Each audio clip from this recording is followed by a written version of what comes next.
अस्सलाम वालेकुम। बोल न्यूज़ के साथ मैं हूं फराज अहमद और मैं हूं अफशीन कुरैशी। हेडलाइंस आपने जानी, बुलेटिन का आगाज करेंगे। कराची में टारगेट किलिंग का जिन फिर बोतल से बाहर आने लगा। औरंगी टाउन सेक्टर 11:30 में फायरिंग से एक शख्स जाबहक हो गया। औरंगी वीटा चौरंगी के करीब फायरिंग से 14 साल लड़का जख्मी हो गया। दोनों वाकयात के बारे में बात करते हैं बोल न्यूज़ के नुमाइंदे मोहम्मद काशान से। काशान, दो वाकयात पेश आए हैं, क्या तफसीलात हैं इनकी? बिल्कुल देखें, कोरंगी में फायरिंग में 14 साल लड़के के जख्मी होने का वाकया पेश आया है। पुलिस हुकाम की जानिब से बताया गया जख्मी की शिनाख्त जो है रियान के नाम से की गई है। फायरिंग जो है डकैती की मजम्मत के दौरान की गई है, जिसकी जद में 14 साल लड़का आया जिसको तिब्बी इमदाद की फराहमी के लिए जिन्हें अस्पताल मुंतकिल कर दिया गया। ऐसे ही एक घंटे के दौरान औरंगी टाउन का इलाका सेक्टर 11:30 वहाँ पे फायरिंग का वाकया पेश आया। पुलिस हुकाम की जानिब से बताया गया फायरिंग का वाकया जो है बज़ाहिर तौर पर जो है टारगेट किलिंग का मालूम होता है। मकसूद मोबाइल की दुकान पर बैठा हुआ था, यहाँ पर आके मुसल्लह मुल्जिमान की जानिब से उस पर फायरिंग की गई, जिसके नतीजे में वो जाबाक हुए। दोनों लाश को ज़ाब्ते की कार्रवाई के लिए अब्बासी शहीद अस्पताल मुंतकिल कर दिया गया है। मकतूल के अहले खाना भी अब्बासी शहीद अस्पताल में मौजूद है। पुलिस के अफसरान जो है वो भी अब्बासी शहीद अस्पताल पहुंच गए। कानूनी ज़ाब्ते की कार्रवाई जो है अब्बासी अस्पताल में मुकम्मल की जा रही है। जी ठीक है काशान, कत्ल के जो मुहर्रकात हैं इसके हवाले से क्या पुलिस की जानिब से कुछ बताया गया है? टारगेट किलिंग है या डकैती मजामत का ये शख्साना है, क्या पता चला है अभी तक? जी बिल्कुल, देखिए पुलिस हुकाम की जानिब से बताया गया कि अतराफ की सीसीटीवी फुटेजेस जो है वो भी चेक की जा रही है। ऐसे ही दो हमलावर थे दुकान पर आकर जिन्होंने फायरिंग करी। एक हमलावर ने हेलमेट और दूसरे ने मास्क पहन रखा था। पुलिस की जानिब से बताया गया कि अभी कुछ भी कहना कबल वक्त होगा। तमाम जो कत्ल के मुहर्रकात हैं पुलिस से बारीक बनी से तहकीकात कर रही है। वाकया जो है पुलिस ने इब्तदाई तौर पर बताया जो टारगेट किलिंग का ही बताया है कि वाकया जो है टारगेट किलिंग है। पुलिस के तफ्तीशी हुकाम जो है अब्बासी शहीद अस्पताल में पहुंचे और पुलिस की एक टीम जय वकूवर मौजूद है। अतराफ की सीसीटीवी फुटेजेस जो है वो भी कलेक्ट की गई है, वहाँ से तफ्तीशी मुहर्रकात जो है वो चेक किए जा रहे हैं। जी ठीक है, ये भी बताइएगा काशान, इन वाकयात के बाद शहर में मजमूई तौर पर सिक्योरिटी की सूरत हाल को मजीद सख्त किया गया है, क्या एक्शन लिया गया है? पुलिस हुकाम की जानिब से देखें पूरे शहर भर में जो है दिन भर ही फायरिंग के मुख्तलिफ वाकयात पेश है। मगरिब के बाद से ही फायरिंग के कराची के मुख्तलिफ इलाके थे जहाँ पर फायरिंग के वाकयात जो है वो शुरू हो गए थे। पुलिस हुकाम की जानिब से कराची के मुताबिक जो हॉट स्पॉट एरियाज उसके अंदर डेली जो रोज की मामूर के मुताबिक स्नैप चेकिंग जो है वो की जा रही है। अगर ये कहना कुछ भी कबल वक्त होगा कि पुलिस हुकाम की जानिब से जो है सिक्योरिटी के इंतजाम तो कुछ भी शहर कैद से सख्त नजर नहीं आते। स्नैप चेकिंग जो है मामूर के मुताबिक जो कराची के जिन जिन मकामात पर होती है वो की जा रही है। जी ठीक है, बहुत शुक्रिया आपका मोहम्मद काशान। कराची में एक के बाद दीगरे दो टारगेट किलिंग के वाकयात पेश आए हैं। इस हवाले से मौका वारदात पर मौजूद ऐनी शाहिदीन का क्या कहना था ये आपको सुनवाते हैं। दुकान पे ये लोग अपना काम कर रहे थे, यामीन साहब और उनके भांजा। अचानक दो बंदे आए मोटरसाइकिल पर आके उस पर डायरेक्ट टारगेट किलिंग किया है और मारकर उसको भाग गए। इकबाल मार्केट में ये बंदा जो मुतवफ़ी है यामीन वल मोहम्मद अमीन, ये अपनी दुकान पे था। कुछ दो बंदे मोटरसाइकिल पे आए और इसको फायर किया, हेड किया इसको, जिससे ये ज़ख्मी हुआ था। बाद में इसकी मतलब वफ़ात हो गई, इंतकाल कर गए। अभी तक जो मालूमात है तो उससे ये पता चल रहा है कि इसकी कोई मतलब जो भी है कोई ज़ाती दुश्मनी की बिना पे इसको टारगेट किया गया है। बहरहाल पुलिस हर एंगल पे मालूमात और मतलब तफ्तीश कर रही है। आगे बढ़ते हैं। निगरां हुकूमत ने एग्जिट कंट्रोल लिस्ट से मुतालिक बड़ा फैसला कर लिया है। निगरां काबीना ने 35 अफराद के नाम ECL में शामिल करने की मंजूरी दे दी है। ज़राए के मुताबिक करप्शन, जराइम, कौमी खजाने को नुकसान पहुँचाने के केसेस में मुलव्वस अफराद के नाम ECL में शामिल किए गए हैं। काकर काबीना आज होने वाले इजलास में तुर्की वजारत दिफा की जानिब से army chief general Asim Munir को Turkish arm forces legend of merit award के हुसूल की मंजूरी दी जाएगी। मज़ीद तफसील जानते हैं नुमाइंदा बोल न्यूज़ फहद चौधरी से। जी फहद चौधरी, बताइएगा इसके हवाले से।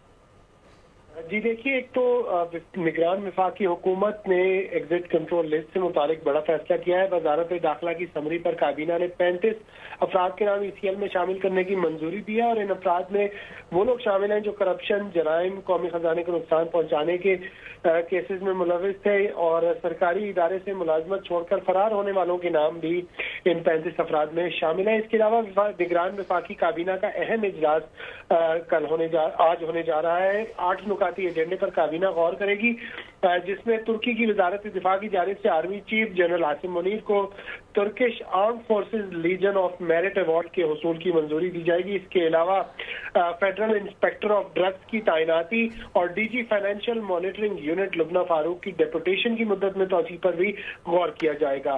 जी ठीक है, बहुत शुक्रिया फहद चौधरी।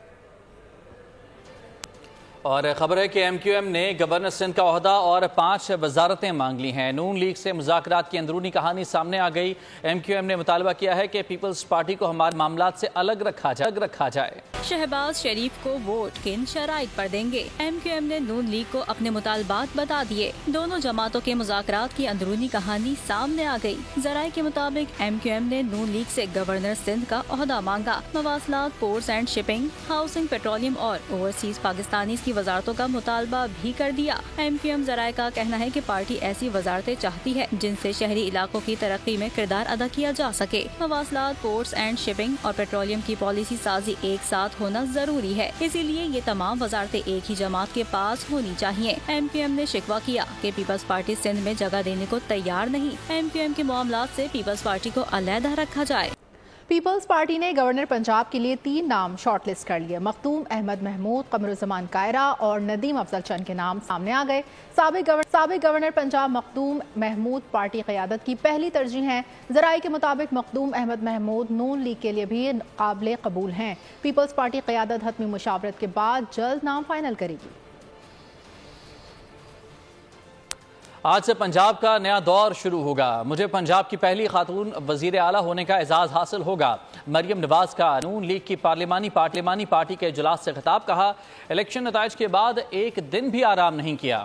ہم یہ عہد کریں گے کہ آج سے پنجاب کا ایک نیا دور شروع ہوگا۔ پاکستان کی جنرلی اور پنجاب کی اسپیسیفکلی پہلی خاتون وزیر اعلیٰ ہونے کا جو اعزاز اللہ تعالیٰ نے مجھے دیا ہے، ابھی نامزد وزیر اعلیٰ ہے لیکن یہ بہت بڑا اعزاز ہے۔ ایک کلیئر میجورٹی اللہ تعالیٰ کے فضل سے پنجاب اسمبلی میں آئی ہے which is close to الحمدللہ 2/3 میجورٹی۔ ایک دن بھی الیکشن کے ریزلٹس کے بعد ہم نے آرام نہیں کیا، بلکہ اپنا اگلا جو سفر ہے اس کی ہم تیاری کر رہے ہیں۔ مجھے افسوس کے ساتھ یہ کہنا پڑتا ہے کہ پچھلے 5 سال میں اسپیشلی وہ جو 2018 سے لے کر 2022 تک کی حکومت تھی، اس میں پنجاب میں ایک ایسا لگتا ہے کہ جیسے ستیلے اس کا سلوک کیا گیا ہے اور نگلیکٹ کیا گیا ہے۔ یہ اسکولوں میں، ایجوکیشن میں، ہیلتھ میں جو بہتری آئی ہے، انفراسٹرکچر میں جو اتنا کام ہوا ہے، یہ کسی نے کیا ہے، یہ اپنے آپ نہیں ہوا۔ جہاں کام کیا ہے وہاں نظر آتا ہے۔ نامزد وزیر اعلیٰ پنجاب مریم نواز سے آسٹریلوی ہائی کمشنر نیل ہاکنس نے جاتی عمرہ میں ملاقات کی۔ دونوں فریقین نے موسمیاتی تبدیلیوں سے درپیش اہم چیلنجز پر تبادلہ خیال کیا۔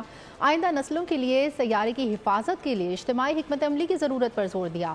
گفتگو میں زرعی شعبے میں انقلاب برپا کرنے کے لیے اختراعی طریقوں کی تلاش کو شامل کیا گیا۔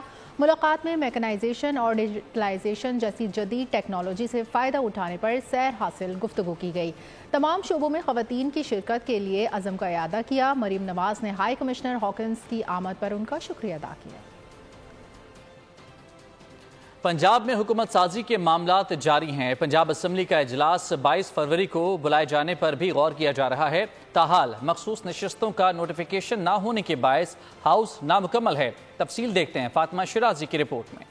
پنجاب میں حکومت کی تشکیل سے قبل آئینی بحران نے سر اٹھا لیا۔ اسپیکر پنجاب اسمبلی کے مطابق مخصوص نشستوں کی تقسیم کے بغیر اجلاس بلانے پر نیا آئینی تنازع بھی کھڑا ہوگا۔ پنجاب میں اس وقت آزاد ارکان کی شمولیت کے بعد نون لیگ 155 نشستوں کے ساتھ پہلے نمبر پر ہے۔ پی ٹی آئی کے حمایت یافتہ آزاد ارکان دوسرے نمبر پر ہیں۔ پیپلز پارٹی کی 11، پاکستان مسلم لیگ کی 8 جبکہ آئی پی پی کی 3 نشستیں ہیں۔ پنجاب میں حکومت بنانے کے لیے 371 کے ایوان میں حکومتی جماعت کو 186 ارکان پورے کرنے ہیں۔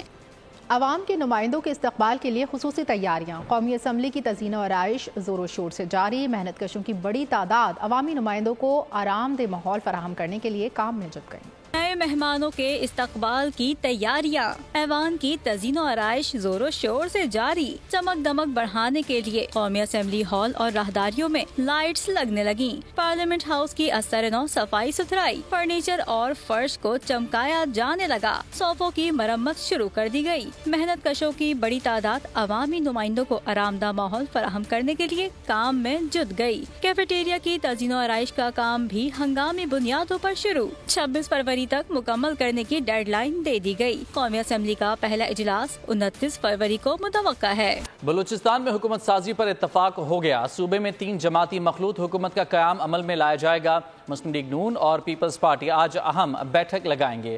حکومت سازی کے لیے فیصلوں کو حتمی شکل دیں گے۔ بلوچستان میں کون بنائے گا سرکار؟ 3 जमातों का होगा अहम किरदार। बलूचिस्तान में 3 जमाती मखलूत हुकूमत का क़याम अमल में लाया जाएगा। पीपल्स पार्टी, मुस्लिम लीग नून और बलूचिस्तान अवामी पार्टी हुकूमत का हिस्सा होंगे। ज़राए ने बताया वज़ीर आला पीपल्स पार्टी से होगा, जबकि सीनियर वज़ीर मुस्लिम लीग नून से होगा। गवर्नर बलूचिस्तान की तैनाती पाकिस्तान मुस्लिम लीग नून से की जाएगी। स्पीकर बलूचिस्तान असेंबली नून लीग, जबकि डिप्टी स्पीकर पीपल्स पार्टी से होगा। सूबाई काबीना में पीपल्स पार्टी और मुस्लिम लीग नून के 6 वजीर होंगे, जबकि 2 वजीर बाप पार्टी से होंगे। वजारत आला के लिए पीपल्स पार्टी से मजबूत उम्मीदवार नवाब सनाउल्लाह जहरी, मीर सरफराज बुगटी, नून लीग से जाम कमाल खान उम्मीदवार हैं। नून लीग की क़यादत वजारत आला के लिए नेशनल पार्टी के सरबराह डॉक्टर अब्दुल मालिक बलोच के नाम पर भी गौर कर सकती है। सुप्रीम कोर्ट ने दरख्वास्त गुजार की अदम पेशी पर इंतखाबात को कल अदम करार देने की दरख्वास्त खारिज कर दी। दरख्वास्त गुजार पर 5 लाख रुपए का जुर्माना आयद कर दिया। चीफ जस्टिस ने रिमार्क्स दिए कि अजीब बात है, दरख्वास्त दायर की और दूसरे दिन बैरून मुल्क चले गए। लगता है दरख्वास्त दायर करके पब्लिसिटी स्टंट खेला है।